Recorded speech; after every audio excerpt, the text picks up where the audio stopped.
রোশনাইয়ের বাইরে বেরোনো নিয়ে জাহ্নবী রোশনাইকে নানান কথা শোনায়। এরপর রোশনাই সেখান থেকে বেরিয়ে আরণ্যকের কাছে আসে। আরণ্যক বলে, বাড়িতে কি বলে এলে? রোশনাই বলে, তার আগে আপনি এই ফুলটা নিন, এটা আপনার জন্যই এনেছি। তারপর হঠাৎ করে জোরে বৃষ্টি পড়তে শুরু করলে রোশনাই বলে, এ তো অনেক জোরে বৃষ্টি চলে এলো। আরণ্যক বলে, ভালোই তো হলো, বেশ নতুনত্ব।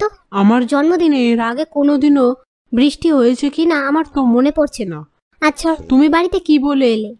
রোশনাই বলে, আমি আপনার জন্য মিথ্যে বলে এসেছি। আরণ্যক বলে, আমার একটা চেনা গিফটের দোকান আছে, ওখান থেকে আমি তোমায় গিফট কিনে দেব। এসব কথার মধ্যে আরণ্যক বলে, তুমি বেনারস গিয়ে কি সত্যিই আর ফিরবে না?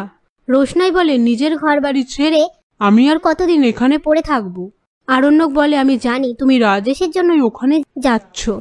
রোশনাই বলে, এসব কথা থাক, আমি আপনার কথা এখানে এসেছি, আমি আপনাকে সম্মান করি। কথায় কথায় আরণ্যক বলে, তুমি কি খাবে? রোশনাই বলে, আজকে আমি খাওয়াবো। আরণ্যক বলে, আমাদের মধ্যে তো কথা হয়েই গিয়েছিল, তুমি আমায় আছাড়ি মাটন করে খাওয়াবে। রোশনাই বলে, সেটা তো আপনি নিজের টাকায় কিনে আনবেন, আমি তো আর নিজের টাকায় কিনে আপনাকে খাওয়াতে পারবো না। আপনি বেনারস যান, যদি যান তাহলে খাওয়াতে পারবো। আরণ্যক বলে, কিন্তু আমি কারোর সাথে শেয়ার করে খেতে পারবো না, আমরা দুজনে শেয়ার করে খেতেই পারি। রোশনাই বলে, সে নয় পরে হবে, কিন্তু আপনি বলুন এখন কি খাবেন?